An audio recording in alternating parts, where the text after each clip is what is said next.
When we started out to build a Demon, we didn't start out to compete with anyone else in the industry.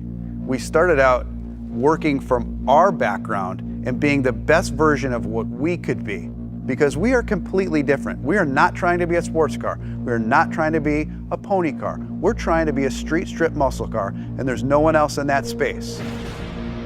We decided very early on in the project that the key to success on this car was going to be the last tenth.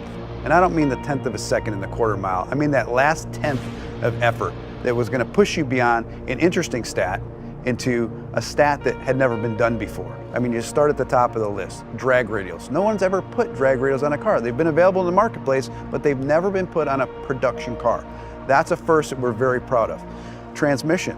No one has ever put a trans brake in a production car. No one has used the air conditioning system to cool the intercoolers.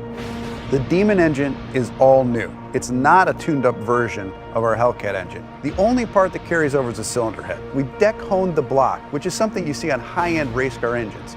New crankshaft, new connecting rods, new pistons, new camshaft, all new valve train, and a new larger 2.7 liter supercharger.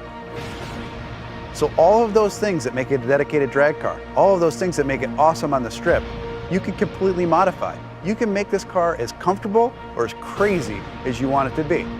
The two most common questions I get on Demon: number one, why'd you build a car like this? And the second question after that, how much horsepower does it have? And I always tell everybody, I'll tell you the horsepower, it's amazing, but I want to explain to you the full performance package and everything that that horsepower enables. I'm going to walk you through a virtual run of what it's like to drive a Demon.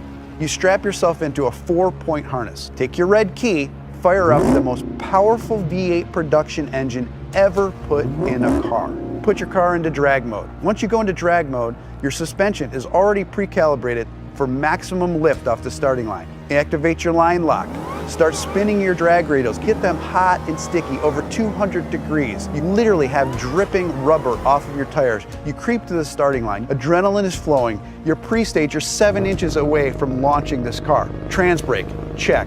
Torque reserve, check. Yellow, yellow, yellow, green, launch. You leave the starting line at 1.8 Gs, harder than any car has ever accelerated off the starting line.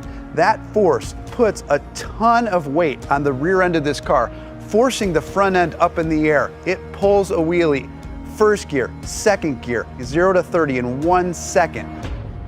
Third gear, you're now at 60 miles an hour in 2.3 seconds. Fourth gear, 5.1 seconds, you're doing 100 miles an hour.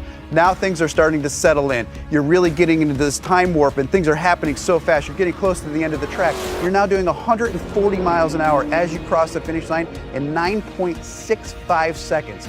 You have just driven this production car faster than any production car has ever finished the quarter mile. So fast, in fact, that after the NHRA certified that time, they banned it from competition. And it took 840 horsepower and 770 pound-feet of torque to do that. Being banned from the NHRA with this car at first sounds like a negative, but reality is it's really huge street credibility for this car. Even the National Hot Rod Association says you've pushed too far. You've done too much. You've broken a record that's not supposed to be broken in a production car. To me, that letter's a badge of honor.